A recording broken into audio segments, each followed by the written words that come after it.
Okay, well, here goes. I didn't think I would be back here again, but, yeah, here goes. Anyway, I guess it all started when around 14 and a half weeks, maybe a little more than that, but pretty much around 14 and a half weeks, I was using my home Doppler, trying to use my home Doppler, and I could not find baby's heartbeat. I tried for about 10 minutes maybe. That's it, you know, I was busy and I had Ellie and stuff, and so I didn't try for too long. Maybe even 5 minutes. It wasn't very long, but I couldn't find it. And then several days went by and I didn't really think about it, but I was like, okay, I'm going to try it again because I had a few minutes. So for about a good 10 minutes that time I tried.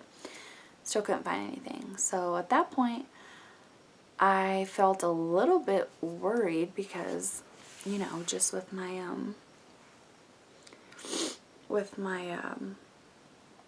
previous miscarriage that I had at 8 weeks, that was just in my head, like, you know, always making me feel more nervous, and just, was just getting to the point where I was feeling like, okay, I'm into this, you know, I'm a few weeks into the second trimester, and I'm actually, like, feeling more safe. So anyway, I couldn't find it, and then at 15 weeks and, sorry, I'm gonna have to think about it for a second. 15 weeks and 2 days, I tried, which was Tuesday the 29th, I tried for a good 20 minutes, just by myself, searching and searching and searching and searching. And this was this was Monday the 28th, because Austin was at work. And anyway, I had been telling him that I felt nervous about it, but, you know, I just thought that I was being paranoid. And he was like, you know, I'm feeling nervous about it too, but I think we're just being paranoid. And so I'm like, okay, you know, I'm sure there's nothing to be nervous about. I'm just being overly cautious because of last time. And anyway, so I tried for ages, and I was even like, okay, I feel the baby, like, right here. So I tried and tried and tried and tried and tried, and nothing. And so that made me nervous. So again, I told Austin when I talked to him next, I'm like, I looked and looked, like, I looked everywhere. I moved the probe, you know, this way and that way and up and down, and just, like, was going inch by inch by inch, trying to find that baby's heartbeat. And then I got to thinking, like, well, when is the last time I felt the baby move? And I'm like, I can't even remember. Was it a week ago? Was it a few days ago? Like, it's obviously been long enough to where I can't even remember. So then I was feeling even more nervous.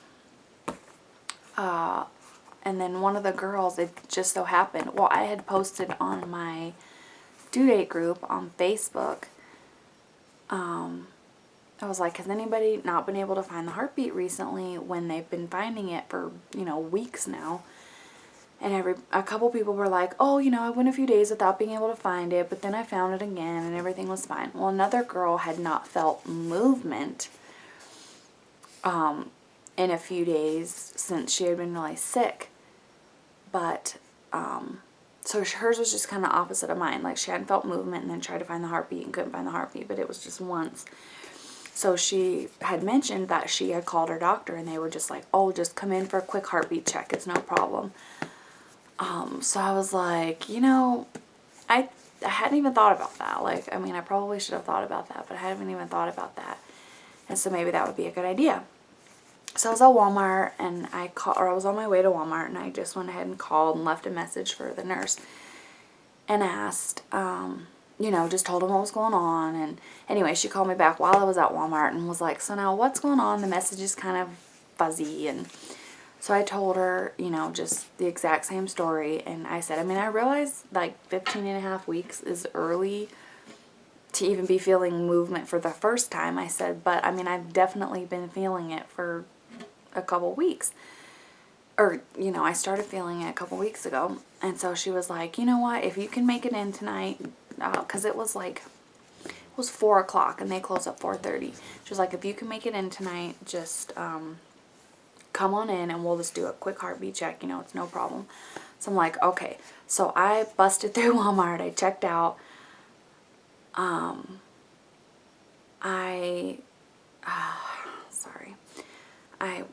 just hurried up and got, you know, my doctor's office is only about, I don't know, maybe 6 or 7 minutes from Walmart. So I got there at like 4:25, and I was so relieved that I made it. So all the patients were gone, and so I just went into the back with Ellie, and she was checking the heartbeat, or trying to find the heartbeat, and she couldn't find it, and a couple minutes went by, and she goes, no, don't worry. I mean, a lot of times, if your placenta is anterior, which, you know, means at the front, then it can hide the baby's heartbeat, or the baby could be hiding behind it. She's like, you know, don't worry yet. And so a few more minutes went by, and she still wasn't finding anything, and she's like, okay, let me see if the doctor is still here. So I'm like, okay. And at that point, I was just like, I didn't even know what to think. Like, I was thinking the worst, hoping for the best. Excuse me. And so anyway, she goes, come on, well, the doctor's still here, so we'll just go over and do a quick ultrasound real quick. So I'm like, okay. And as soon as she put that wand on my stomach and the baby came up, I mean, I could tell there was no heartbeat.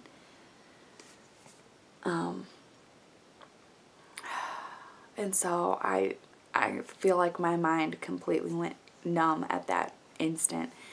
And she checked another view, the view that's going up like this, so she, you know, like the cross section of the heartbeat. And it wasn't there, and she just stopped, and she took the wand off my stomach, and she just said, Jessie,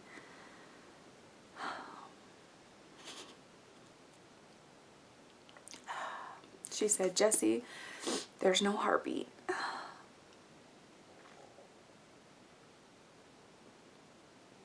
And I just laid there, you know, on my back. Ellie was in the room, and I just said, okay. And, you know, my doctor is my friend. Her nurse is the coworker of both my doctor's husband and my husband. And so, her nurse's husband, I mean, is my doctor and I's husband's coworker. And so she was like, hey, you know, Ellie, let's go watch some cartoons. So she took her out, and it was like, just that, I don't know, dread, like that feeling like I just wanted to be like, you are kidding me. But I laid there, and she was talking to me, and to be honest, I can't even tell you what she said right then, because I don't remember. I just feel like I was kind of like out of it. I mean, when people say it felt like a dream, I mean, it completely felt like a dream. I mean, a nightmare, but a dream. And so, I can't remember what she said, but it was something that made me just start crying. And so I started crying, and I was trying to hold it in, trying to be strong, because I didn't want to be, you know, an emotional disaster when Ellie came back in there. And so she said, Jess, do you want me to call Austin, or do you want to? She's like, I think he needs to come be with you. And I said, well, I don't want to bother him at work, you know. I said I don't want to bother him at work. And I think I'll be alright. And, you know, I was still crying well, not crying, but just like that, like, you know, kind of thing. And she said, no, he's gonna want to come home, and he's not gonna, she's like, he's not gonna want to be at work once he finds out. And so, I don't know why, but that just made me start crying more. And I said, okay, will you call him? Because I knew the second I heard his voice, I was gonna start sobbing. And he knew that I was going in, because I called him on my way there and said, hey, just want to let you know I'm going to go get baby's heartbeat checked. And so she went out and came back in a few minutes later, and she was just like, okay, I told him. And then Ellie came back in, and, or no, Ellie didn't come back in. I was just sitting in there, and her and I were talking, and I heard Ellie say, Daddy! And of course, the whole time, Ellie was thinking we had heard the baby's heartbeat, because she proceeded to tell him, I heard baby's heartbeat, and I saw baby's heartbeat up on the TV, and all of this stuff. And of course, my heart was just like breaking in two. And so he came in the room, and we had a little cry. And then once, you know, we could contain ourselves again, we went out, and I asked her, I'm like, so does this mean I need a DNC? Or like, I didn't know. I mean, I'd never been in that situation when I had the miscarriage at 8 weeks. I mean, my body just did it for me. And I didn't even know it was coming until it started. And so anyway, she said, no, you're too far past. The baby is too big to do a DNC. And I mean, at the time, I guess I wasn't even thinking like what that means, you know, them having to go in there and like scrape everything out. And she just said that it was more risk of complication and things at that, you know, at this stage. And so I was like, okay. And she goes, well, when do you want to do it? You know, you can have time to think about it. We can do it in a while. Oh, and she did say that, you know, baby was measuring between like 14 and a half weeks and 15 and a half, or 15 weeks, which completely goes along with the heartbeat and movement. And I can't remember if I said that before, but anyway. So I was like, I don't even know. I mean, I feel like I can't, you know, all of this information and this has just been thrown at me, and I don't know. And so she said, well, you can take time to think about it, or, you know, whatever you want to do. And I said, well, I don't think I need time to think about it. I mean, I'll just do it whenever. And she said, okay, how about tomorrow? She didn't say it peppy like that. I mean, she just said, okay, how about tomorrow? And I was like, what? Tomorrow? And she goes, or I mean, we can wait. It's completely up to you. And I was thinking about it, and I'm like, well, Wednesday is your day off, and I don't know, just felt bad. And she's like, no, I have plenty of stuff I can do. Don't even worry about me. She goes, if you want to do it tomorrow, let's do it tomorrow. So I said, okay, tomorrow.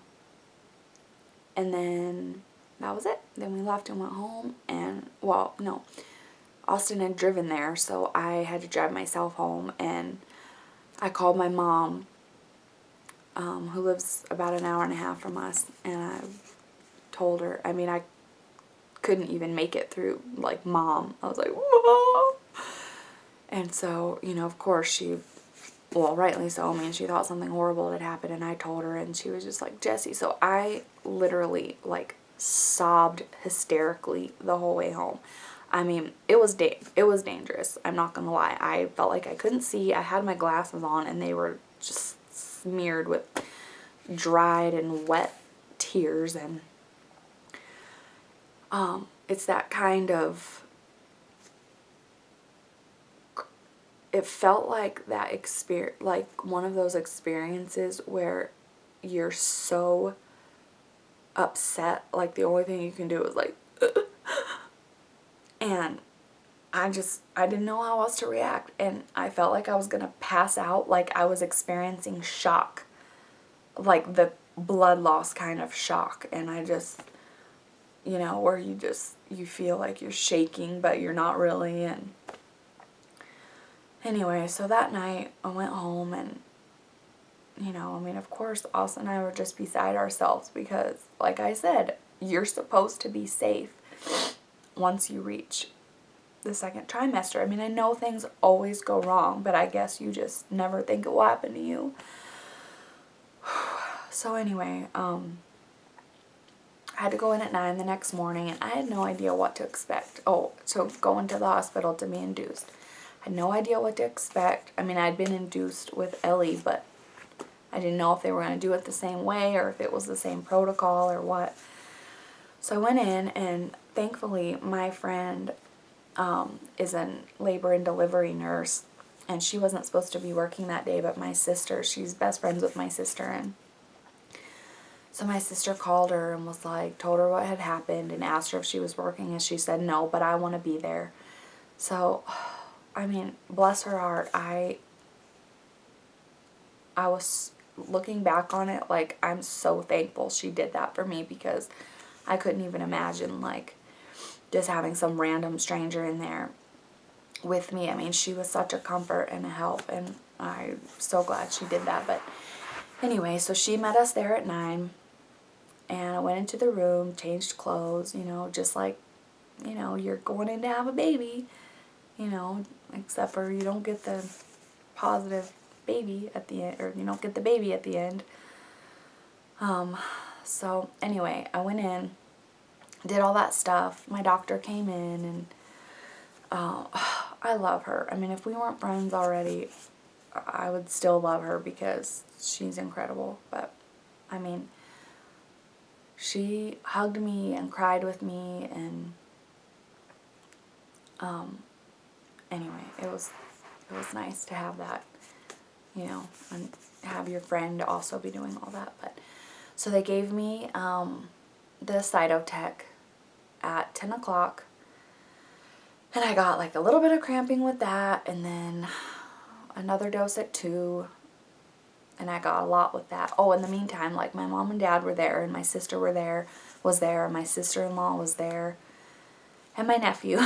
Of course, I mean, you know, he's 12. He doesn't quite understand, and I didn't want him to lose his innocence, you know, towards things like this. So he was just kind of in and out, and I could tell he felt really awkward because he loves me, of course, and didn't want to see me hurting, and, you know, so he didn't really know how to feel and know how to act, and so he just kind of came and went, which was fine with me.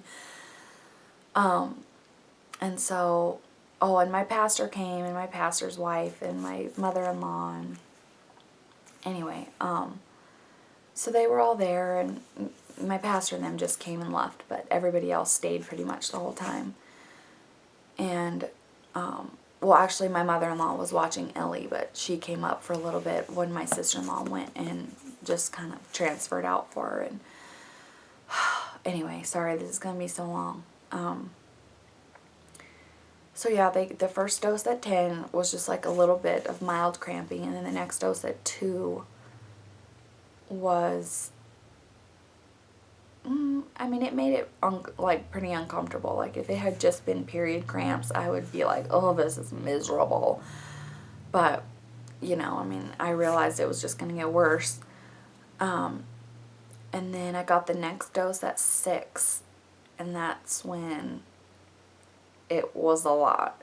And, I mean, not that it was a lot, it was actually a smaller dose than the other 2, because she was like, okay, you know, this will probably be the last dose that you need. And I could tell that I was getting, like, super uncomfortable. I mean, they were really starting to hurt, and it wasn't like contractions where your whole abdomen tightens and stuff like that. It was, like, concentrated, like, right on my uterus, and it was just contracting and hurting. And so they sent me up with a fentanyl drip, or a fentanyl PCA, where you just, you know, hit the button and it gives you a dose. And I could do that every 6 minutes, and those were like the 6 longest minutes of my life. And it's funny because when I was in labor with Ellie, I didn't want pain medication. I was like, I can do this. I mean, I don't need that. And it wasn't to the point, I mean, I never got to the point where I needed it until I went in for the C-section and they gave me the spinal. But with this one, I just was like, I don't want to feel this. I mean, I was like, I don't even want to be doing this anyway. And I don't want to feel it. And so I guess I was a lot bigger baby. But it just, inside I just kept thinking like, this is so wrong that I have to go through this and I get nothing at the end. So anyway, at about 6:30, I think around then, my water broke. And I was just like, oh my goodness, something's happening. I mean, I knew the baby wasn't very big, and so I didn't want it to just, you know, come out. I mean, I just didn't know what was going to happen or how it was going to happen. And, so anyway, and plus, that medicine, like, one of the side effects is fever and chills, and it gave me a fever, and I had the chills, and I was shaking. And, at that point, like, everything was hurting so bad. I mean, the medicine wasn't even doing anything. They gave me a bolus, which is just like a one-time bigger dose. Instead of it going through my IV, they just hook it onto there and shoot it in. Hook it onto one of the ports and put it in. And so, then I kept having to get Zofran because pain medicine upsets my stomach. Although this medicine didn't, or I don't know if it's because of the Zofran or not, but I didn't need it. But I didn't get sick. And so at about 7, I don't want to say 7:15, maybe like 7:10 or 7:12, I don't know.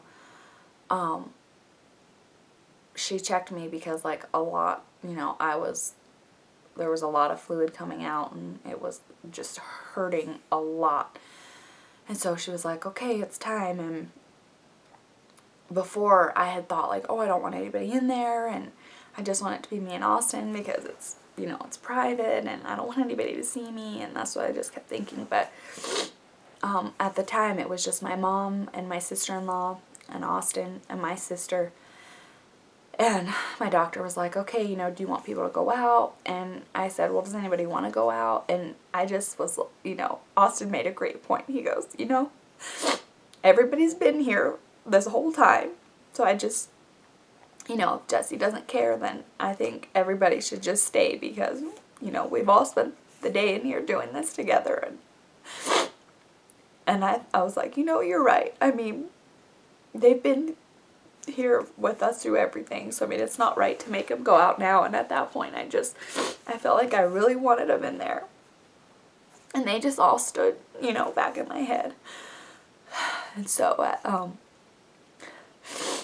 my sister turned on one of my favorite songs, which is Praise You in the Storm by Casting Crowns while everything was happening. And I couldn't have picked, like, a better song, or, I mean, it was just perfect. It was just mirroring everything that I was feeling at the moment. And so anyway, at 7:16, the baby was born. Silently, of course.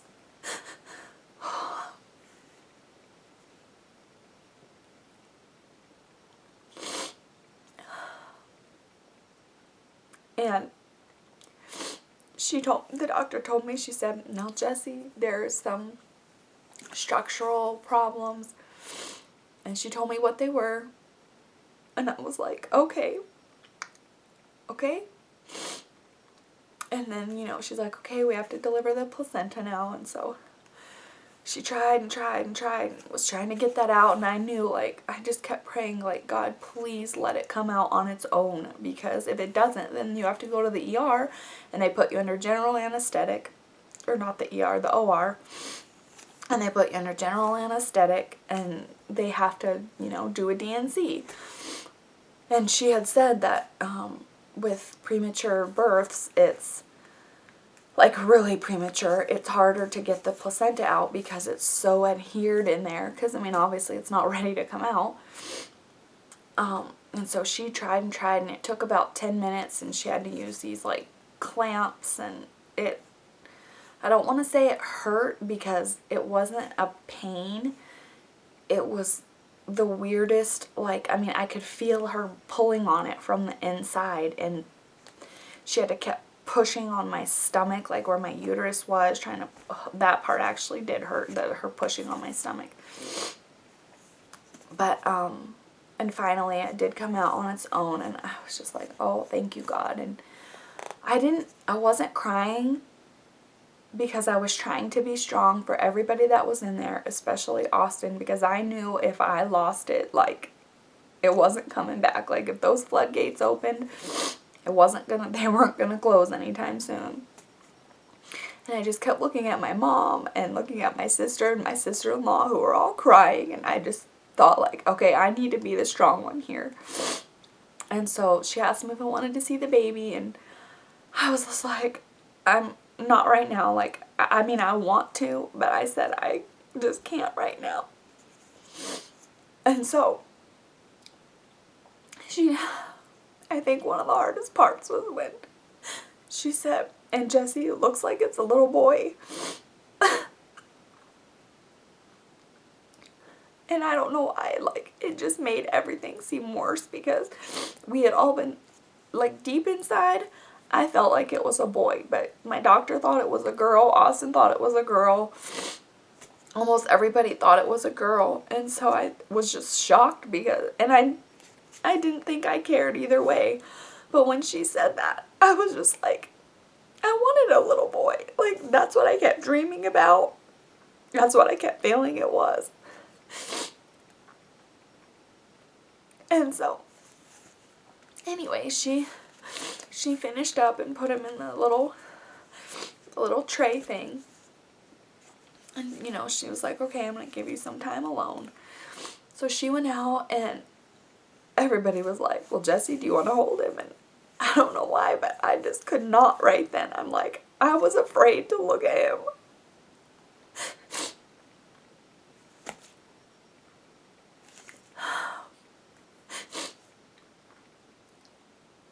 Which is silly, because, I mean, he was my son, and I couldn't even, I was so scared. Because, I mean, I kind of knew what to expect. But, you know, you just, when it's your own child laying there. And so, my sister was like, well, I want to see him, and I want to hold him. And so, she's like, I can do it if you don't care. And Austin was like, no, you know what, I want to see him first. Like, he's my baby. Like, I want to see. And so he went and he got him, and he just started crying.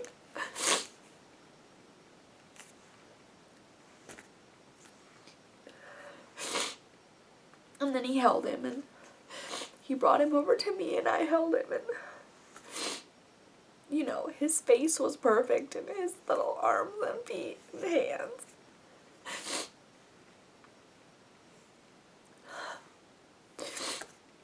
It was just his chest that had or his torso that had the problems. And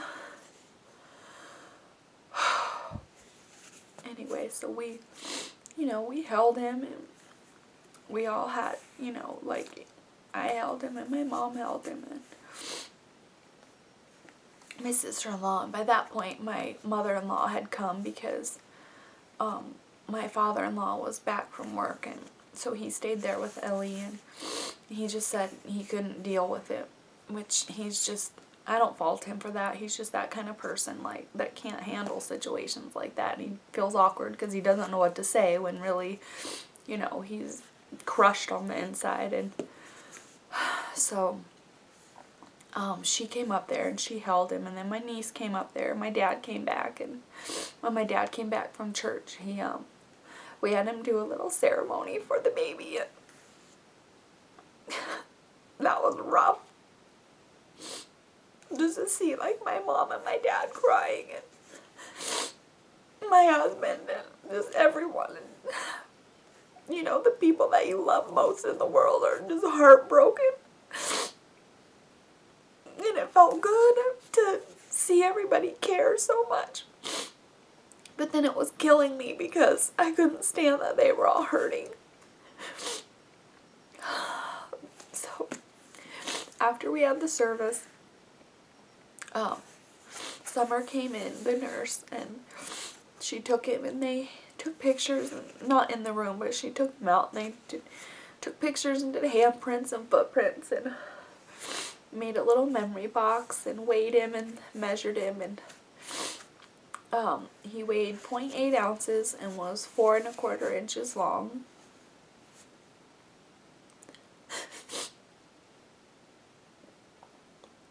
And after that, I was so like mentally and physically exhausted, and everybody left after that, and Austin and I were talking, well, before Austin's mom and sister left, we were talking about names, and because I knew I wanted to name the baby, like I just couldn't keep calling him the baby, like I felt like if I gave him a name, or we felt like if we gave him a name, he was alive, and he had been alive, and he had meant something in the world, you know.